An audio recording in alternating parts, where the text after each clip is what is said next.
Pika e 11 është shqyrtimi propozim vendimit për ndryshim dhe plotësimin e vendimit të qeverisë numër 09 hyrje për 64 datës 25 shkurt 2022 për zbatimin nga Republika e Kosovës të vendimeve të Këshillit të Bashkimit Evropian dhe Shtetet e Bashkuara të Amerikës për vendosje të sanksioneve ndaj Federatës Ruse dhe Bielorusisë në raport me situatën në Ukrainë.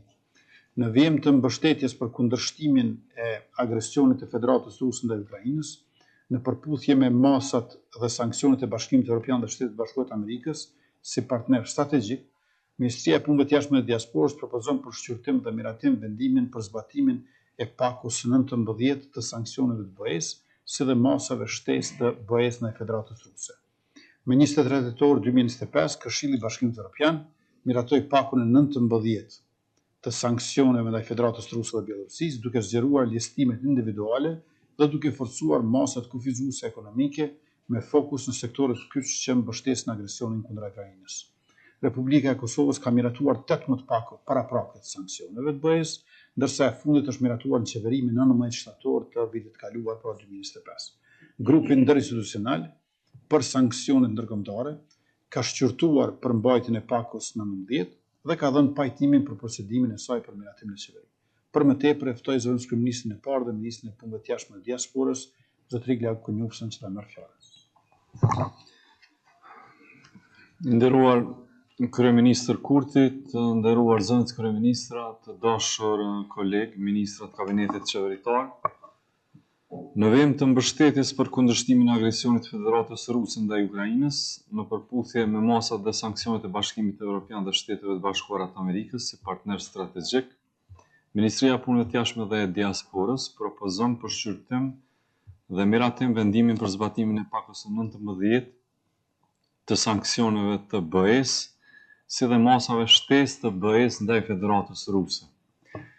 Më 23 tetor 2025, Këshilli i Bashkimit Evropian e miratoi pakun e 19 të sanksioneve ndaj Federatës Ruse dhe Bielorusisë, duke i zgjeruar listimet individuale dhe duke i forcuar masat kufizuese ekonomike me fokus në sektorët kyç që mbështesin agresionin kundër Ukrainës.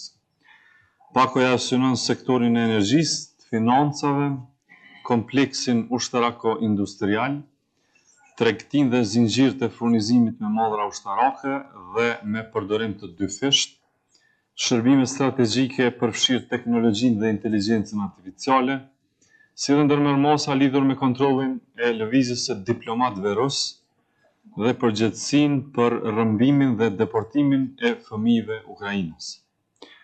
Masat përfshin gjithashtu veprime të harmonizuara ndaj Bielorusisë, duke synuar sektor të ngjajshëm ekonomik, financiar dhe teknologjik në funksion të kufizimit të mbështetjes së saj për përpjekjet e luftës së Federatës Ruse.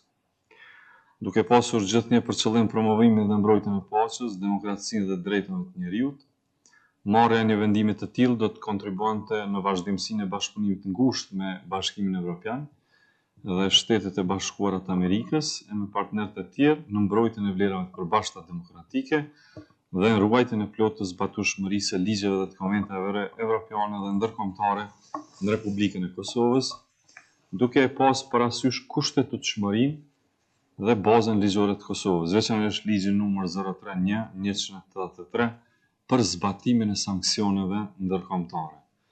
Kërkoj nga ju miratimin e këtij propozim vendimin për përputhje me sanksionet e partnerëve tanë demokratik. Faleminderit zëvendës kryeministër Konjufsa. A do fjalën dikush për diskutim?